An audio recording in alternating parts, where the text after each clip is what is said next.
Hoje vamos dar prosseguimento a essas técnicas de demonstração. Uma breve recapitulação, né?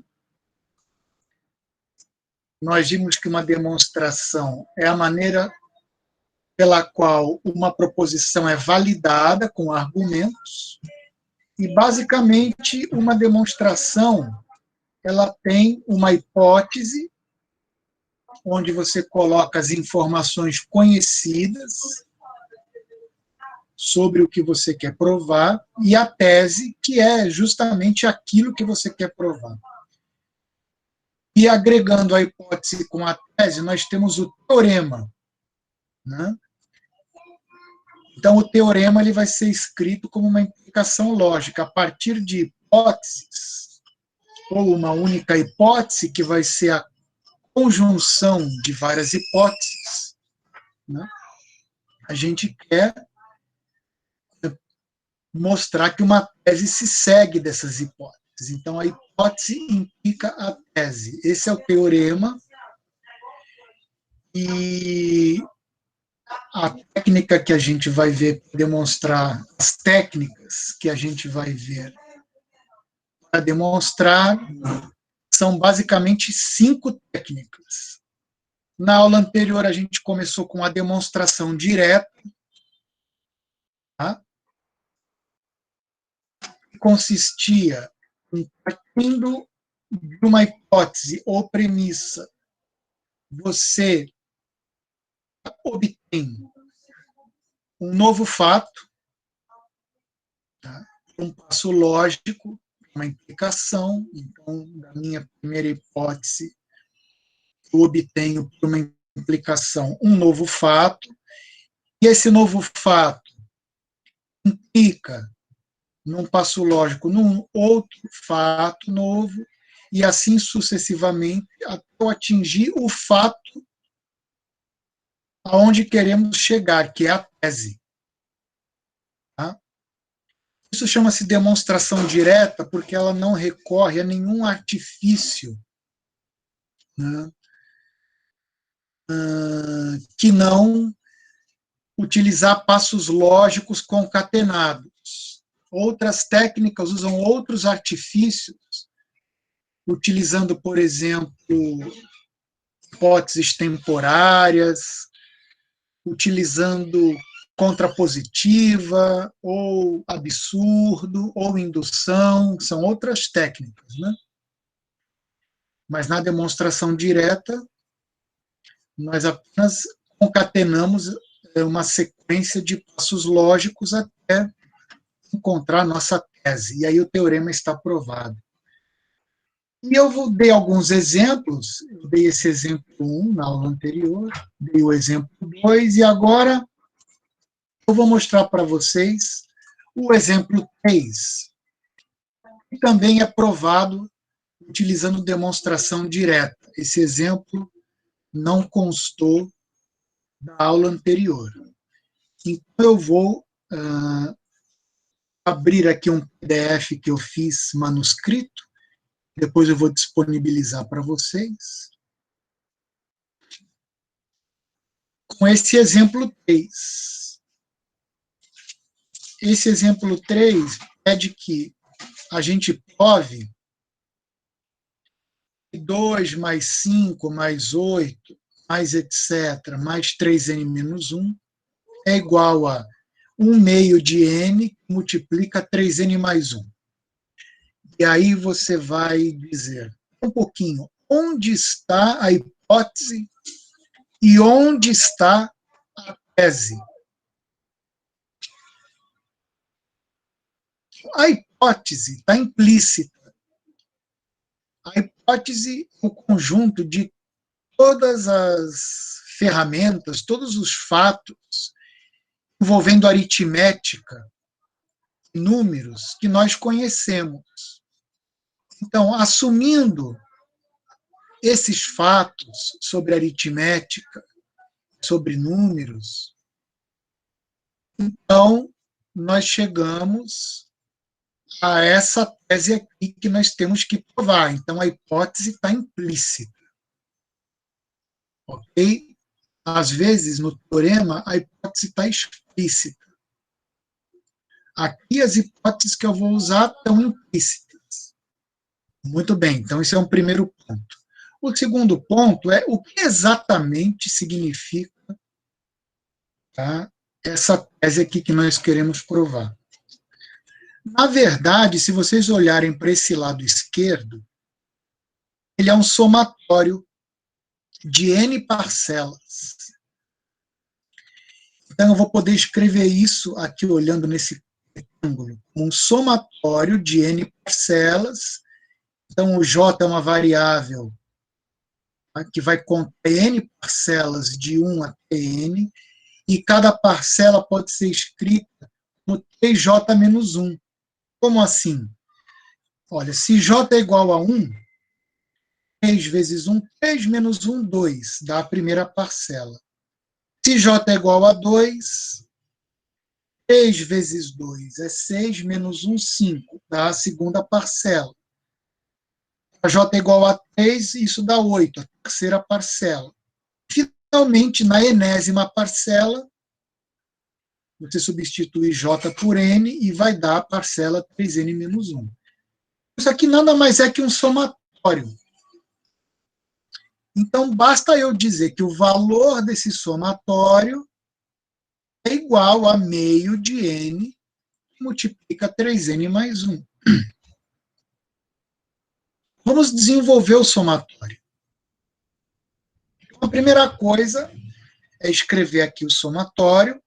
Agora, usando as hipóteses, as propriedades, né, dos somatórios, das operações aritméticas, nós sabemos que cada parcela é um 3J menos 1. Ou seja, esse menos 1 aparece em todas as parcelas. Então, isso quer dizer que eu posso separar em dois somatórios. Eu posso somar parcelas da forma 3J, para J indo de 1 até N, e depois eu posso subtrair parcelas iguais a 1 para J de 1 até N. É como se eu desmembrasse, né, essas parcelas em dois pedaços. Eu separo as parcelas da forma 3J, numa soma, menos todas as parcelas da forma 1, que eu coloco em outra soma. E aí eu desenvolvo esse primeiro pedaço, todas as parcelas estão multiplicadas por 3, então eu posso colocar o 3 em evidência, porque ele vai multiplicar todas as parcelas, e fazer uma somatória de J, J de 1 até N, né? Esse 3 vai multiplicar cada uma dessas parcelas. Além disso, somar N uns nada mais é do que fazer N vezes o número 1. Tá? Então, esse somatório já fica aqui resolvido. Desenvolvendo, nós vimos que na aula anterior, a soma dos N primeiros números naturais, isso aqui é igual a 1, mais 2, mais 3, etc., mais N. Então, a soma dos N primeiros números naturais, usando a fórmula que vimos, um conhecimento que vimos na aula anterior, é igual a N vezes N mais 1 sobre 2. Então, já troquei esse somatório pelo seu valor. Então, ficou 3 vezes N vezes N mais 1 sobre 2, menos N. Agora, eu aplico aqui a propriedade distributiva, 3N ao quadrado, mais 3N. E esse 2 aqui, eu vou fazer como um denominador comum. E aí, então, essa parcela vai ficar 2N sobre 2.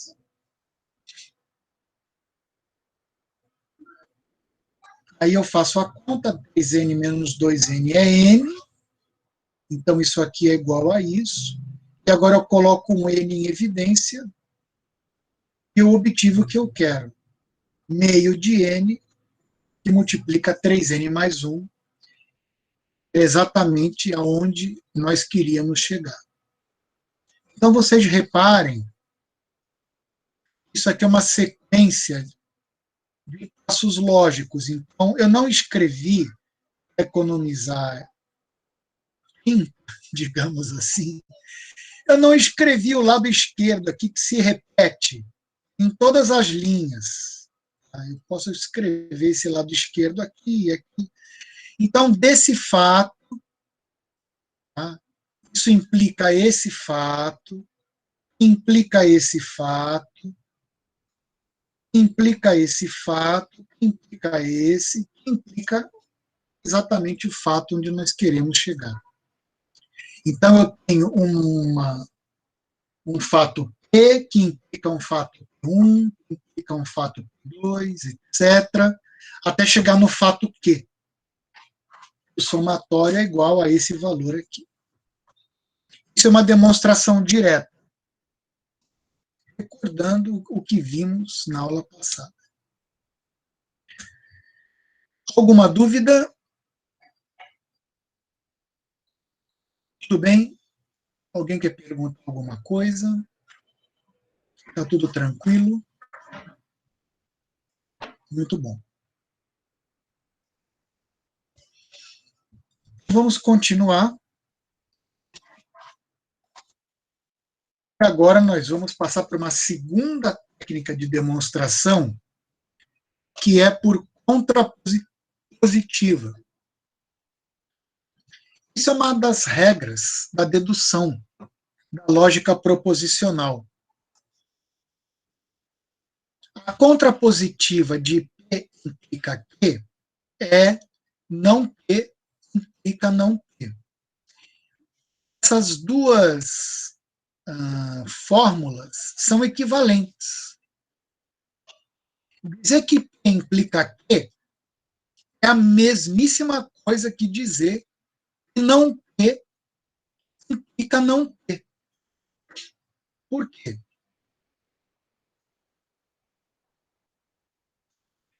Bom, se suponha que não Q implicasse P. Logo, se não Q implicasse P, por transitividade, P implica Q, portanto, eu teria que não Q implica Q, o que é claramente um absurdo. Um fato implicar a sua negação, não Q implica Q. Isso não funciona. Tá? Então, não Q tem que implicar não P. Tá? Por outro lado, se isso aqui for verdadeiro, tem que implicar P. Porque se P implicasse não P, e não Q implica não P, logo eu teria que P implica não P, que é outro nonsense. Logo, P tem que implicar P. Então, se isso aqui é verdadeiro, então isso aqui é verdadeiro. Se isso aqui é verdadeiro, então isso aqui é verdadeiro. Se você quiser passar isso a uma linguagem coloquial, é como você dizer, no sábado, se fizer sol, vou à praia. E faz sol, implica que vou à praia. Então, isso é a mesma coisa que dizer, se eu não fui à praia, isso implica que não fez sol. Porque se fizesse sol, eu teria ido à praia, mas eu não fui. Então, essa é a contrapositiva. Ela tem um valor equivalente a isso aqui. Recapitulando, no sábado, se fizer sol, vou à praia. Portanto, se eu não fui à praia, não, isso implica que não fez sol. Claro, porque se tivesse feito sol, eu teria ido à praia, mas eu não fui. Certo? Esse é o espírito da contrapositiva. Então, como nós vimos, ela é equivalente à implicação original. Como eu expliquei, a veracidade de não ter implica não ter, implica na veracidade de ter implica que, e vice-versa. São duas coisas equivalentes. Então, essa técnica vai ser útil para nós quando é mais fácil demonstrar a contrapositiva do que a implicação original. Né? Às vezes, a contrapositiva tem um formato mais interessante do que a implicação original. Então, vocês estão vendo que eu já não estou mais usando demonstração direta, eu estou usando um artifício para inverter a ordem da prova.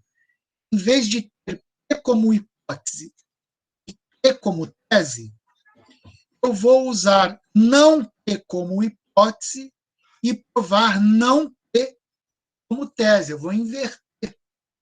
Eu estou introduzindo uma outra ordem de raciocínio. Isso dá uma técnica nova que não é da demonstração direta. Tá?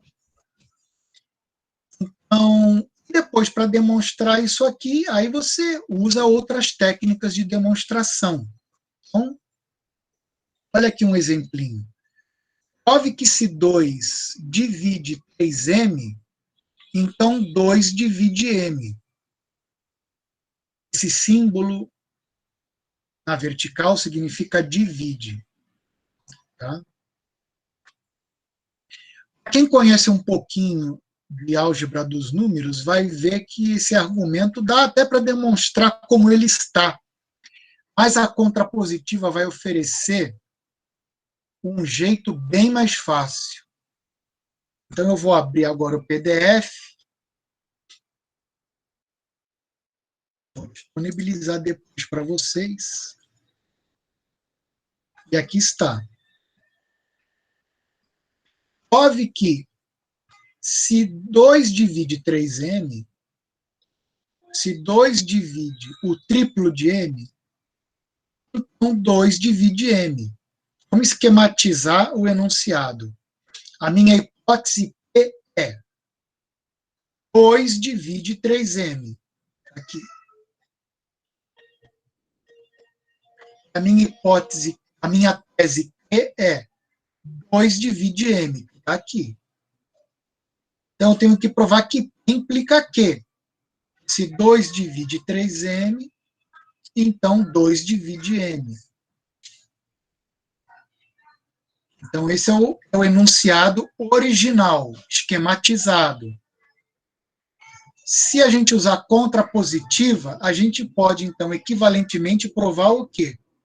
Que não Q implica não P. De acordo? Mas quem é não Q? Não Q significa que 2 não divide M. Vou provar que se 2 não divide M, então 2 não divide 3M. É o P. Então, traduzindo isso, a contrapositiva para o nosso caso, vai ficar assim. Se 2 não divide M, então 2 não divide 3M. E alguém vai me perguntar, mas isso simplificou mesmo? A contrapositiva é mais fácil? Vou mostrar para vocês que sim, porque por causa do que vem abaixo. Posso trocar agora essa contrapositiva pela seguinte coisa. Quer dizer que 2 não divide M? Quer dizer que M não é múltiplo de 2. Então, isso quer dizer que M não é par. O que quer dizer que 2 não divide 3M? Quer dizer que 3M não é múltiplo de 2. Então, isso quer dizer que 3M não é par. Então, eu posso provar que se M não é par, então 3M não é par. Ou E se M é ímpar, então 3M é ímpar. Agora simplificou bem, né, pessoal? Olha como ficou interessante. Praticamente ali, a bola pingando na marca do gol ali para empurrar para dentro agora. Porque agora o enunciado está bem, digamos assim, digerível, né? Se M é um número ímpar, então 3 vezes M também é um número ímpar. Agora ficou fácil. Suponha que M não é par, quer dizer que M é ímpar. Esse é meu lado esquerdo agora. Se ele é ímpar, ele é da forma 2K mais 1 para um certo K, não é verdade? Todo número ímpar é dessa forma. Por quê? 2K vai ser par, logo somando 1 vai ser ímpar. Por exemplo, 7, o número ímpar, é da forma 2 vezes 3 mais 1. 13 é um número ímpar, é da forma 2 vezes 6 mais 1. Então, se o M é ímpar, ele é da forma 2 vezes K mais 1 para um certo K. Portanto, quem é 3M? 3M vai ser 3 vezes 2K mais 1. Eu troco aqui o M pelo seu valor. Isso vai dar, distribuindo 6K mais 3. Aí eu posso reescrever 6K mais 3 como 6K mais 2 mais 1, um truque aritmético. Aí eu posso escrever 6K mais 2 como 2 vezes 3K mais 1, colocando 2 em evidência, mais esse outro 1 que já tinha. Aí eu chamo isso aqui de K'. Eu chego à conclusão que o triplo de M é 2 vezes K' mais 1 para um certo K'. Como 2 vezes K' é sempre par, o dobro de um número é sempre par, mais 1 vai ser ímpar. Portanto, 3M é ímpar. Ou seja, eu provei que se M é ímpar, 3M é ímpar. Isso é a contrapositiva. Então, eu demonstrei o meu teorema. Alguma dúvida, pessoal, sobre como nós construímos o enunciado original na forma P implica Q? Como nós construímos a contrapositiva? Como nós traduzimos a contrapositiva com um enunciado aritmético tranquilo? E depois como nós desenvolvemos isso aí, a partir daqui a gente usa demonstração direta. A gente já aprendeu. Eu parto de M ser ímpar e vou gerando fatos novos até provar que 3M é ímpar.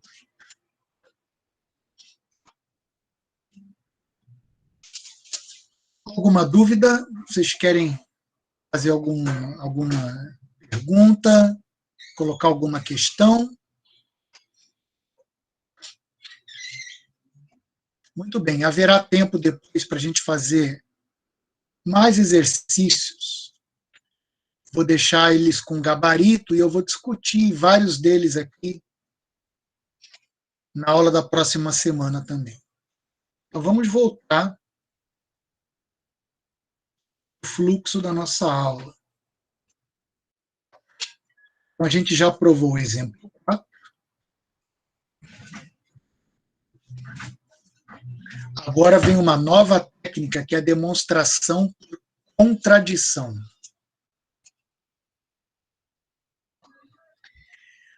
Uma outra opção de demonstração. A demonstração por contradição envolve você supor absurdamente que a afirmação ou a tese a ser demonstrada é falsa. Ou seja,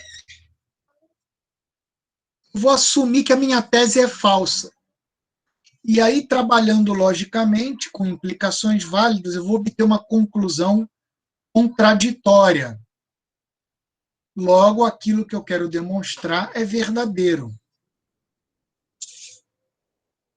Então, essa contradição implica que a hipótese absurdo é negar a tese, é falsa, e, portanto, a afirmação tem que ser verdadeira.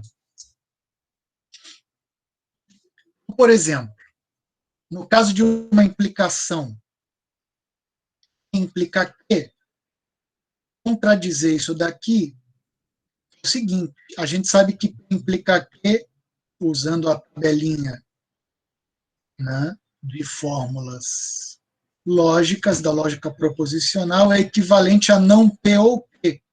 Negar isso, negar não P ou Q, é assumir, é afirmar P e não P, aplicando De Morgan, uma outra regrinha da lógica proposicional, no caso de ser uma implicação. Seria melhor ver um exemplo, né? Então, olha aqui um exemplo. Parece ser trivial. A gente olha para esse exemplo 5 aqui, você até pergunta, mas aí não é óbvio, né? Mas nós vamos provar. A gente vai ver que a demonstração não é tão óbvia assim. O exemplo 5 diz o seguinte: seja A um conjunto. Prove que o conjunto vazio está contido em A, qualquer que seja esse conjunto A. Quer dizer, dado um conjunto qualquer, o conjunto vazio está contido. Ou é igual, né, a esse conjunto, no caso que o próprio A é vazio. Parece ser uma coisa óbvia, mas a gente vai demonstrar isso usando essa técnica de contradição. A gente vai usar contradição e usando a definição de subconjunto. Então, novamente, eu vou recorrer ao meu PDF manuscrito.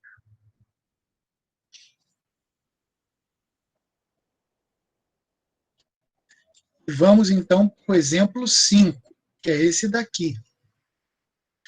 Seja A um conjunto. Prove que o conjunto vazio está contido em A, qualquer que seja A. Okay? Então, inicialmente, a gente tem que lembrar uma coisa. O que significa um conjunto estar contido dentro do outro? A gente vai ter que voltar lá para a primeira parte da matéria. Foi sobre conjuntos. A gente tem que lembrar isso aqui. Um conjunto X está contido em um conjunto Y exatamente quando, para todo elemento X, se X está em X, no conjunto X, isso implica que X está no conjunto Y. Isso quer dizer que todo elemento de X é um elemento de Y. Se o X minúsculo é um elemento do X maiúsculo, então ele também tem que ser elemento do Y. Isso é o que quer dizer X está contido em Y. Todo elemento de X é elemento de Y. São coisas equivalentes. É o que está escrito aqui. Se um conjunto X é subconjunto de outro conjunto Y, então todo elemento X do conjunto X maiúsculo também é elemento de Y. Isso é uma recordação do que significa um conjunto estar dentro do outro, ser subconjunto do outro.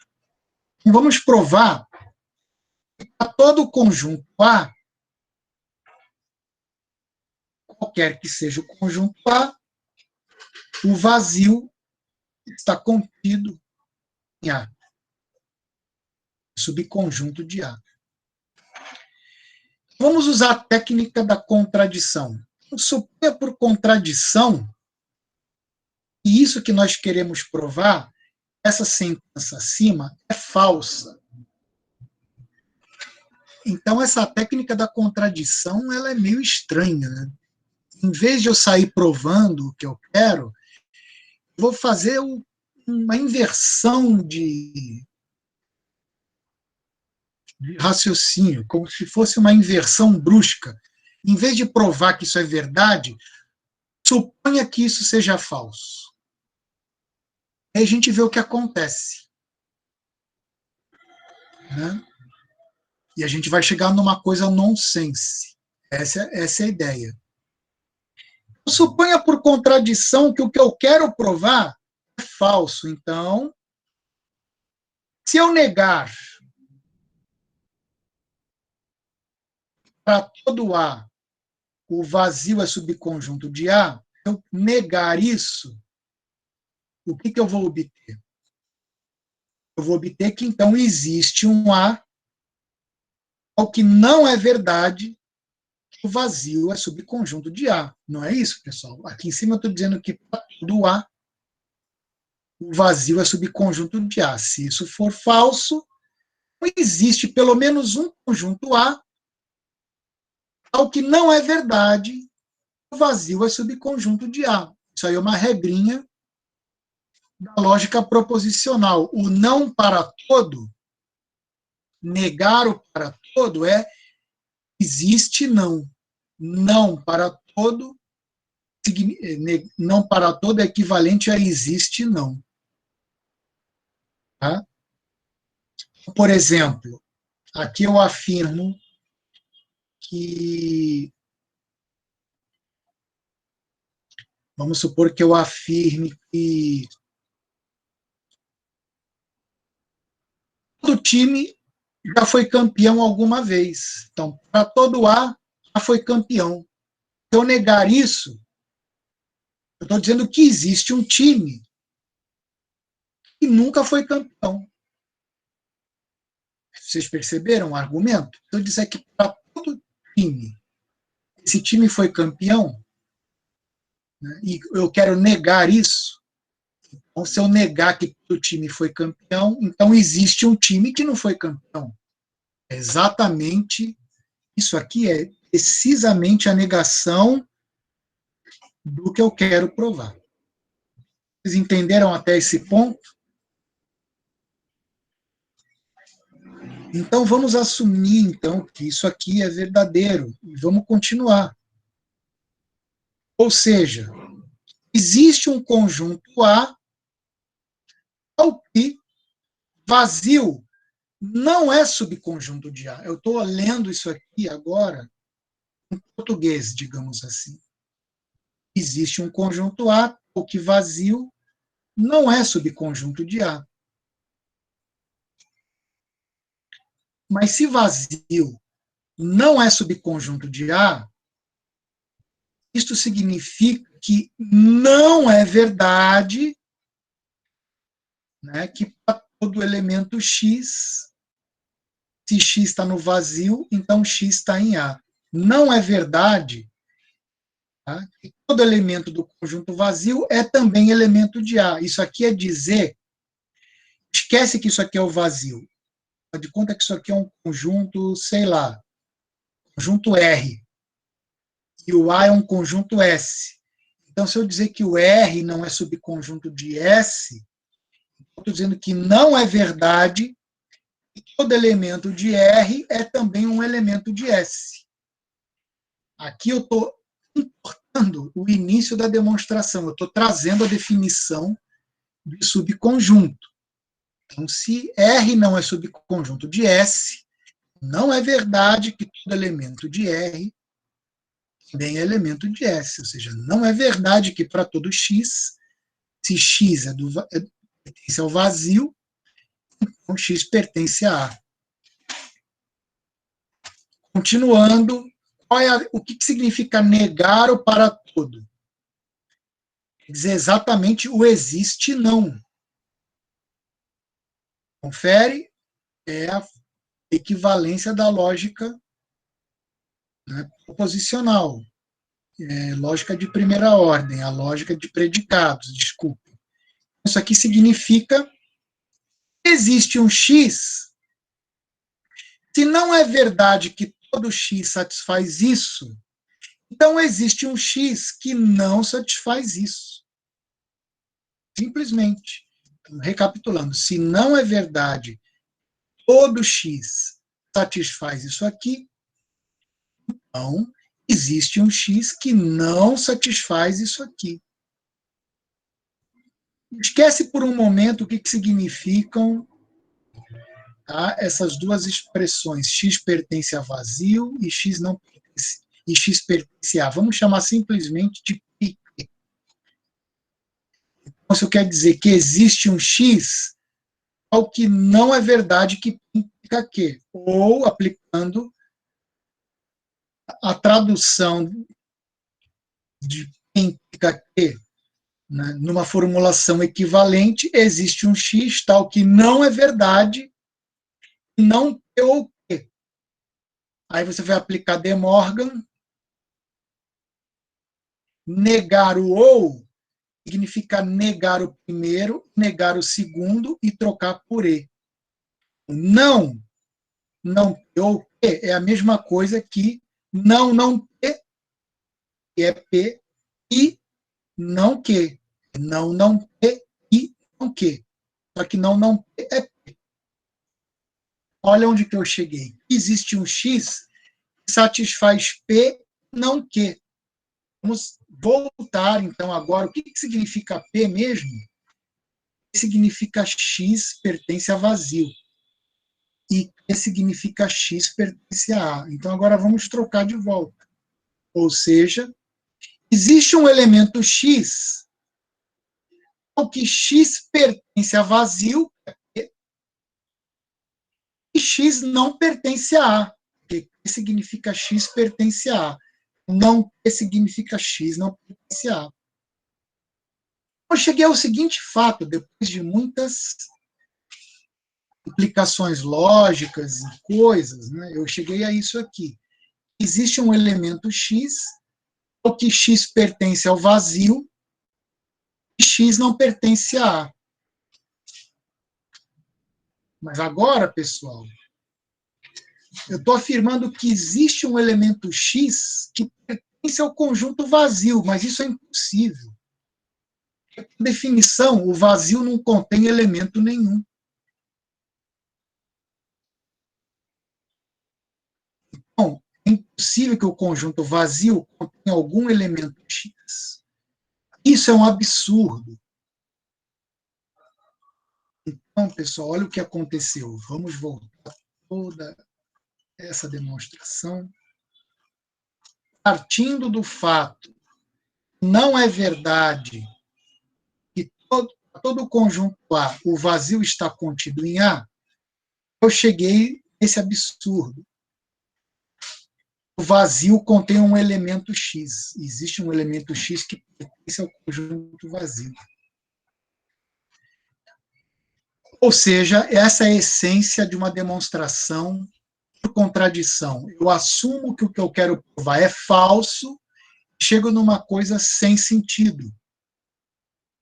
É o absurdo. Logo, o que eu queria provar não poderia ser falso. Tá? E se eu assumir que é falso, eu chego num absurdo completo. Concluímos, então, que o que eu queria demonstrar é verdadeiro. O vazio é subconjunto de A, qualquer que seja o conjunto A. Eu sei que o que parecia ser simples no início, né, acabou se mostrando bem mais complicado do que parecia.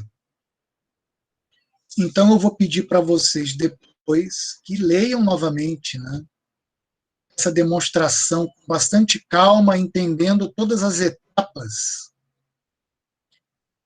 do argumento por contradição. Alguma dúvida? Alguém quer que eu esclareça alguma coisa sobre todas essas passagens que foram feitas?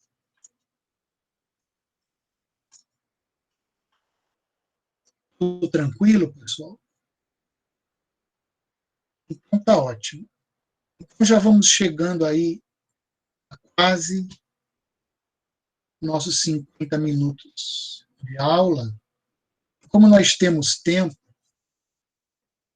eu vou interromper a nossa aula de hoje e na aula que vem eu continuo novamente de onde parei. Vou dar mais uma técnica que é a demonstração por casos.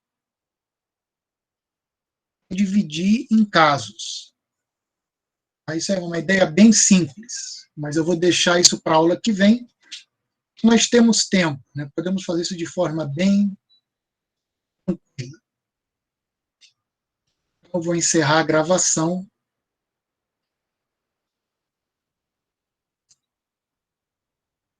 E dar aula por encerrada.